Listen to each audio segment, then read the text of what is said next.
Hola, buenas tardes. Originalmente mi presentación iba a ser de unas 4 horas.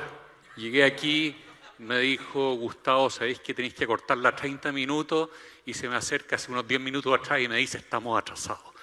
Ahora, lo entiendo porque la presentación anterior, el panel estuvo realmente interesante y seguro que para ustedes era bastante clave.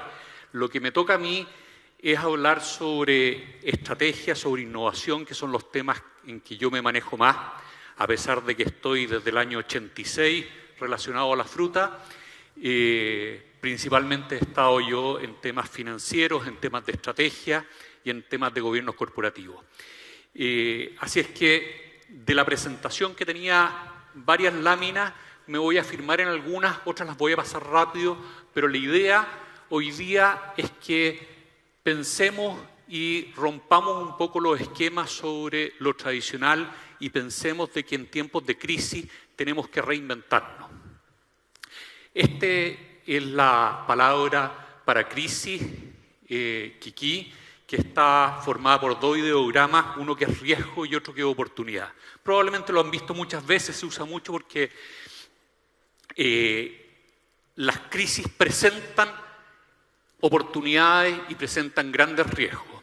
Y ahí es donde nosotros tenemos que ver cómo manejarnos y qué hacer, qué cosas ajustar, como bien dice el dicho ese que de los navieros que dicen cuando la tormenta es fuerte, los pesimistas, ¿no es cierto?, piden que cambie el viento, los optimistas esperan que cambie y los realistas ajustan las velas.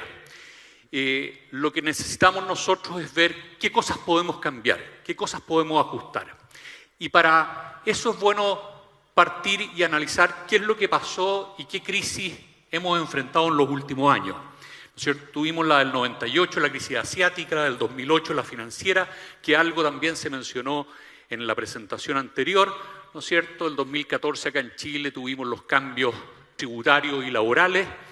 El 2020 se nos viene este COVID y ahora el 2022 con la guerra nuevamente viene un golpe fuertísimo.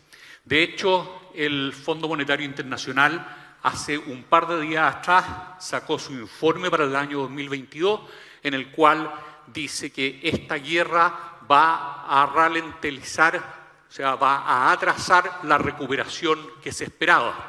¿No es cierto? Y las últimas proyecciones de crecimiento para la economía mundial son ya más bajas que las que existían hace un par de meses atrás.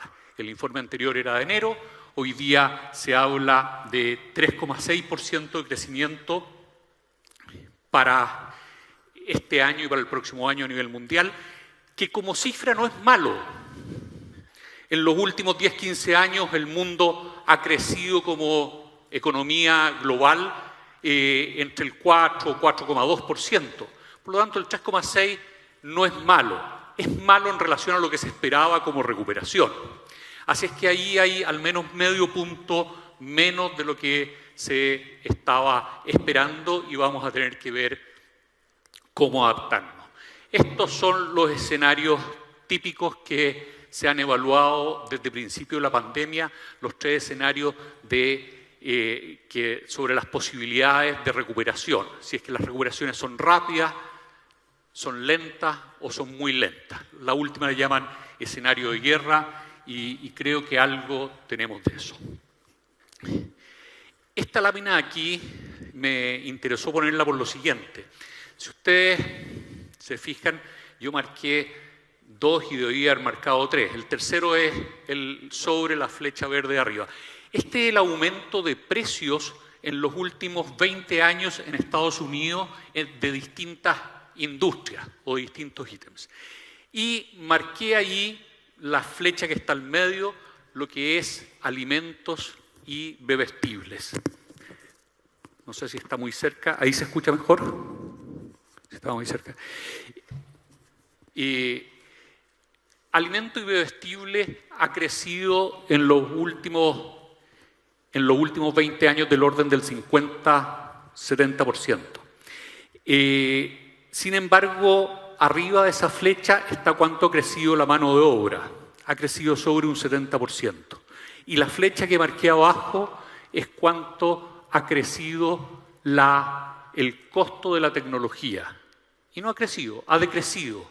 Está en la mitad. ¿Por qué, se preguntarán algunos, esto es relevante al pensar en estrategia? Porque claramente tenemos que estar pensando en cómo automatizamos, cómo hacemos la mano de obra mucho más productiva, ¿no es cierto? La mano de obra va a seguir subiendo, ese es un dato de la causa. Las tecnologías van a seguir bajando. ¿Qué cambios vamos a ver en el contexto económico de corto plazo? Y yo sé que varios de estos son bastante obvios y algunos son los que se han estado hablando acá. Tipo de cambio. Volatilidad de tipo de cambio la vamos a tener, la tenemos fuerte ahora, ¿no es cierto? Vimos, ¿no es cierto?, el año pasado, el año antepasado, cómo subía de repente hasta 870, después bajaba a 780 y vamos a seguir con esa volatilidad. Nada dice a nivel internacional que la volatilidad vaya a parar, al revés. Con la alta inflación que están los países del hemisferio norte, con la guerra en Asia, lo más probable es que esa volatilidad va a seguir muy fuerte. Y Chile, vemos una parte importante que es incidido por el sector externo y otro por nuestra realidad interna. Ambas cosas lo único que nos van a generar es volatilidad. Perdón. Tasas de interés sabemos que van a seguir subiendo. Es un dato de la causa. La Fed en Estados Unidos tiene proyectado todavía varios aumentos de tasa de aquí a fin de año. Así es que mayores costos de tasa de interés. Sobre los fletes no voy a hablar. Rubí Barbosa nos acaba de dejar claro que el tema está complejo y probablemente va a seguir complejo. Fueron las otras presentaciones que nos mostraron. La mano de obra, claramente, en el contexto nacional, también se ha visto restringida y se va a ver más restringida y vamos a tener mayores restricciones. Materiales, gran parte de los materiales son importados, ¿no es cierto?, tienen componentes importados, el agua, la energía, normativas y leyes y la recesión mundial. Todo este es el contexto que tenemos que estar visualizando y estar viendo de qué forma enfrentamos cada una de estas situaciones. Y esta es una regla bastante obvia, pero que muchas veces se nos olvida. Dice básicamente que la capacidad para sobrevivir está dada por encontrar y determinar qué cosas son las que yo tengo que ajustar y la velocidad de ajuste, y lo segundo, la velocidad de ejecución de esos ajustes. O sea, la primera es qué tan rápido soy yo capaz de revisar, ¿no es cierto?, mi contexto, revisar mi empresa, revisar qué cosas son las que puedo ajustar y las que tienen algún efecto si las ajusto. Y lo segundo es que tome acción sobre eso. Esta otra lámina muestra, y fue bastante usada al principio de la pandemia en muchas charlas a nivel internacional. Yo la tomé de una presentación del Boston Consulting Group y que muestra claramente a nivel internacional, los estudios dicen que aquellas empresas que toman medidas rápidamente y ajustan tienen obviamente un costo en el muy corto plazo, pero tienen un futuro mucho más promisorio que aquellas que no toman decisiones rápidas. En el muy corto plazo, los cambios coyunturales los vamos a ver, como ya dijimos, en los costos financieros, en la liquidez, en la limitación de espacios navieros, estábamos viéndolo, en costos operacionales, mano de obra e insumos. Las estrategias de corto plazo en esta industria o en cualquier industria se ven reflejadas y tienen que ver con el flujo de caja. Las empresas no quiebran por resultados, las empresas quiebran por flujo de caja. Quiebran cuando no pueden hacer frente, ¿no es cierto?, a los compromisos financieros. Y en el agro, ¿no es cierto?, los agricultores, en general muchos lo tienen muy, muy claro. ¿cierto? Muchas veces están sentados en un campo que vale mucha plata, pero los compromisos de corto plazo te ahogan, ¿cierto? Por lo tanto, la liquidez muchas veces ahí no la vemos. Por lo tanto, las estrategias tienen que tener como objetivo el capital de trabajo por la continuidad operativa. Lo segundo, optimizar el capital de trabajo y tener muy claro cuáles son los costos fijos y cuáles son los variables. En tiempos de crisis, en tiempos de volatilidad, debo tratar de tener la mayor cantidad de costos variables, traspasar costos fijos a costos variables. Hacer análisis en términos de costos marginales, ¿cierto? ¿Cuánto es lo que voy a cosechar? Finalmente puede ser una decisión, ¿no es cierto?, de corto plazo. Yo estuve muchos años bastante relacionado y metido en un proyecto de uvas y muchas veces nos tocaba tomar la decisión en último momento por falta de agua, ¿cuánto vamos a dejar para cosechar? Mientras más tarde tomabas la decisión, más costos tenías metido ahí, ¿no es cierto? Por lo tanto, mientras más temprano en la temporada podías tú tomar la decisión, más te ibas a ahorrar de costos. Por lo tanto, los costos marginales son clave en estas decisiones. Y por último, lo puse aquí dentro de decisiones financieras de flujo de caja de corto plazo, es clave, y quien sabe aquí es donde me ha tocado ver menor conocimiento, es el descalce de tipo de cambio. Todos lo entendemos, todos entendemos lo que se nos produce por un descalce de tipo de cambio, pero las estrategias de cobertura de tipo de cambio son difíciles de entender y de implementar. Para dejarlo claro y relativamente sencillo, yo tengo que cubrir mis compromisos en la moneda en que están definidos. Por lo tanto, y a la fecha en que están definidos. Por lo tanto, si yo tengo una letra por materiales a junio del año 2022 por $100.000, yo tengo que estar seguro que a junio 30 del año 2022 yo voy a tener $100.000 a un tipo de cambio que tengo predeterminado, ¿no es cierto? Ahora, si mis ingresos están en dólares, guardaré los $100.000 y pagaré eso, y no se me produce el descalce. Con algunas empresas que me ha tocado trabajar estos últimos años, hemos hecho ejercicios de flujo de caja y simular descalces de tipo de cambio, simular volatilidades dentro de las volatilidades normales. Y es impresionante cómo distintas estrategias nos generan utilidades totalmente distintas. Por lo tanto, el tipo de cambio es un ítem a considerar. Y lo que tengo que calzar es, de acuerdo a la moneda funcional, tengo que calzar las fechas exactas. No saco nada con tomar un forward por $100.000 al 1 de mayo si tengo un compromiso al 30 de mayo. Entre el 1 de mayo y el 30 de mayo puede haber variado 40 pesos el tipo de cambio y se me produjo una diferencia grande. Alternativas estratégicas de corto plazo. Aumentar la productividad. Yo sé que parece fácil, obvio en el papel, y muchos de ustedes están pensando adentro, por Dios que es difícil en la práctica, además que todo lo que queremos es aumentar la productividad.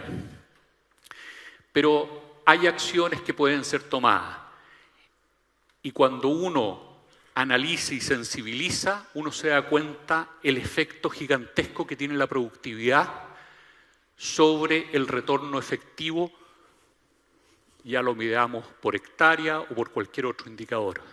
¿Por qué? Porque parte importante de los costos que tenemos en la agricultura son costos fijos, ¿no es cierto? Excepto la cosecha, el resto de los costos durante el año para la mayoría de los productores son costos fijos. Cortar gastos y gastos prescindibles. Cuando uno lo analiza, es factible y cuando uno se mete ítem por ítem, uno se da cuenta que hay siempre costos y gastos prescindibles. Anticipos, PAES, ventas en firme. Los anticipos Los PAE, ¿no es cierto? Los PAE son una excelente herramienta, no solamente financiera, sino que además de calce de tipo de cambio. Utilícenlos bien. Y lo otro, dependiendo de las necesidades del flujo de caja, las ventas en firme son otra alternativa a evaluar. Disminuir inventario, liquidar inventario y activos prescindibles. Aquí en la agricultura yo diría que principalmente son los activos prescindibles. Nuevamente me ha tocado, y prefiero hablar sobre cosas reales que nos ha estado tocando trabajar este último par de años, y esto en distintas industrias, eliminando activos prescindibles muy fuertemente. Varios con empresas constructoras, ¿no es cierto? Equipamiento que hoy en día puede ser... Ya estamos con terminar la presentación, Gustavo. Se nos fue el tiempo, pero vamos a ir rápido con las últimas láminas. Eliminar y vender activos prescindibles. Es factible traspasar activos que los tenemos como propios a activos por leasing, ¿no es cierto? Negociar plazos con proveedores, renegociar plazos con bancos, postergar impuestos. Establecer objetivos, plazos responsables y sistemas de control.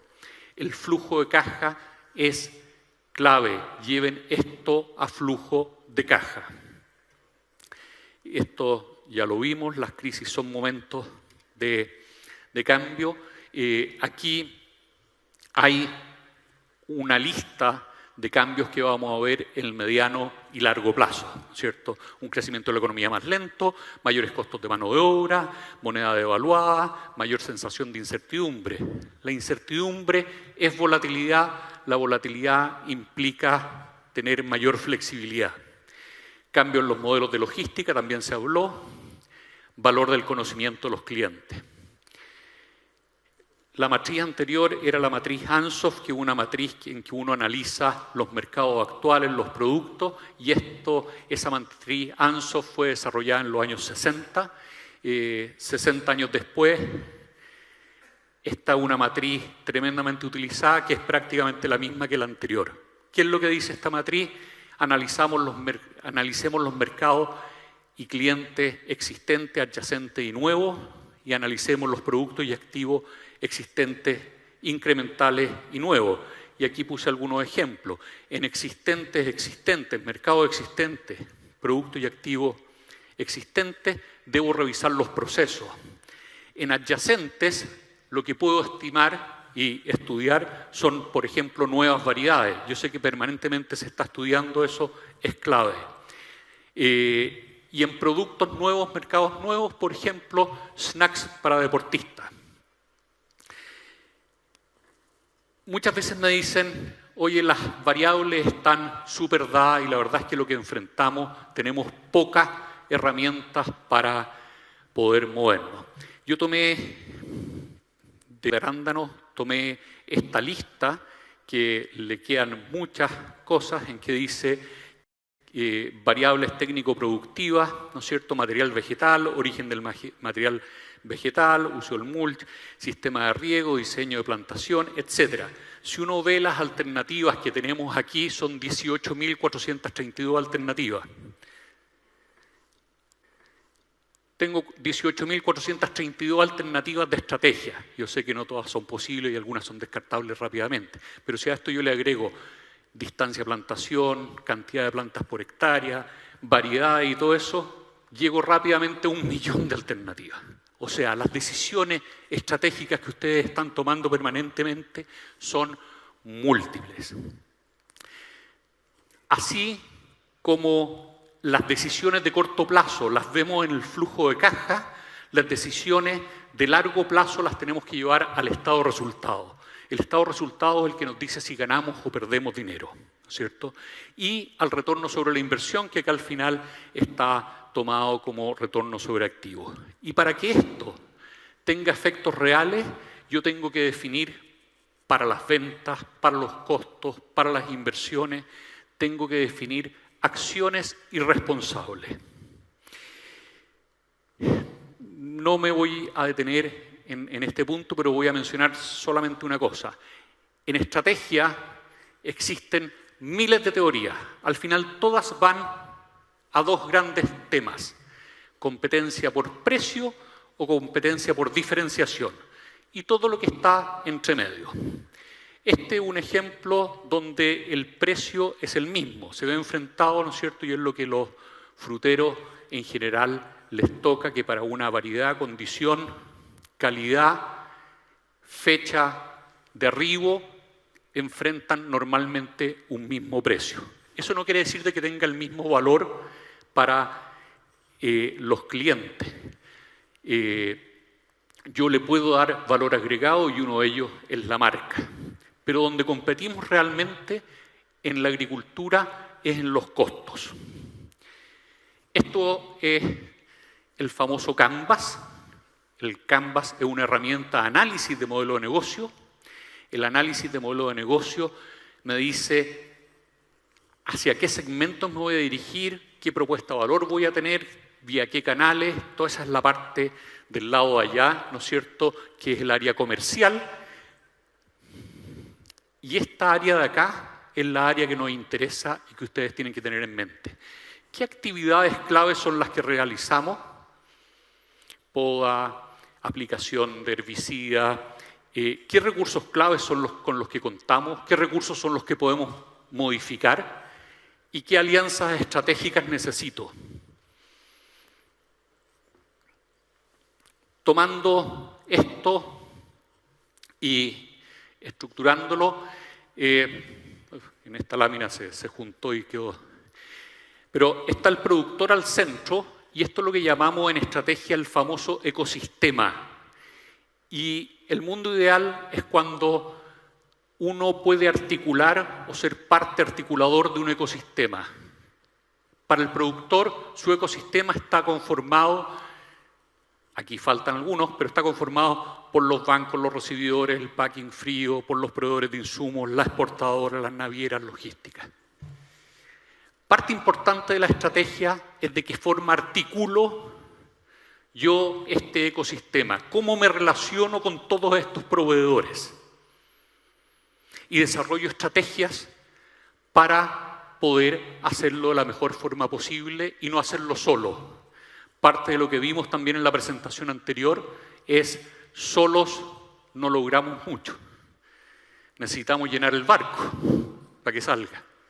Necesitamos llenar los packings y darles el mejor uso posible para que el costo medio baje, ¿no es cierto? Por lo tanto, necesitamos entender cuál es el ecosistema y cómo operamos nosotros dentro de este ecosistema. Lo siguiente es generar alternativas estratégicas, y aquí puse varios ejemplos, ¿no es cierto?, para después priorizarlas. Ejemplos de iniciativas estratégicas: buscar nuevos mercados, Medio Oriente, nuevo software, control climático, nueva alianza estratégica con una universidad para desarrollar variedades u otras cosas, cambiar variedades, automatizar cosechas, capacitar colaboradores y crear una cooperativa. Estas son alternativas estratégicas que me genero. Y ojo, a ustedes se les pueden ocurrir, y seguro se les han ocurrido miles de otras alternativas estratégicas. Lo importante y lo que me interesa a mí que ustedes se lleven de aquí es que uno genera alternativas estratégicas sobre el modelo de negocio que tienen implicancia en alguna de estas áreas claves, segmentos, recursos clave. Le calculo back of the envelope, como dicen los gringos. Aquí no hay que hacer una evaluación de proyectos sofisticada, pero sí le calculo un retorno rápido sobre la inversión para saber si es atractivo o no es atractivo. Y lo otro, facilidad de implementación. Esta es, quién sabe, una de las herramientas que hoy en día más se usa en estrategia y más típica. Tiene distintos nombres y le cambian. Yo la uso de esta forma. Y básicamente lo que tenemos en un eje el retorno sobre la inversión de las distintas alternativas y por otro la facilidad de implementación. Hay algunos que lo ponen como complejidad de implementación y tienen ese eje invertido. Básicamente, ¿qué es lo que me dice esto? Esta es una acción que tengo que tomar rápidamente. Súper fácil de implementar, relativamente rentable. Este es un proyecto atractivo pero riesgoso, ¿cierto? No es fácil implementarlo, pero tiene un gran retorno. ¿Qué les quiero dejar con esto? Cuando evalúen distintas alternativas estratégicas, piensen no solamente en el retorno sobre la inversión, sino que piensen sobre la facilidad de implementación. Y la facilidad de implementación se mejora e incrementa con la asociatividad, con trabajar en conjunto con otros. Y finalmente, Gustavo, aquí dejo tips estratégicos que permiten que tu empresa sea sostenible en el tiempo, focalizarse en las fortalezas que tenemos y las capacidades, en la información, cuidar el flujo de caja en el corto plazo, innovar, orquestar el ecosistema y priorizar alternativas estratégicas y finalmente ejecutar, que es establecer, ¿no es cierto?, las iniciativas, metas responsables, medir y evaluar el avance. Espero que con esto les quede las ganas y el bicho de poder evaluar distintas alternativas, de poder ver los riesgos y poder priorizar y ejecutar su estrategia con el interés de aprovechar la crisis para el cambio. Muchas gracias.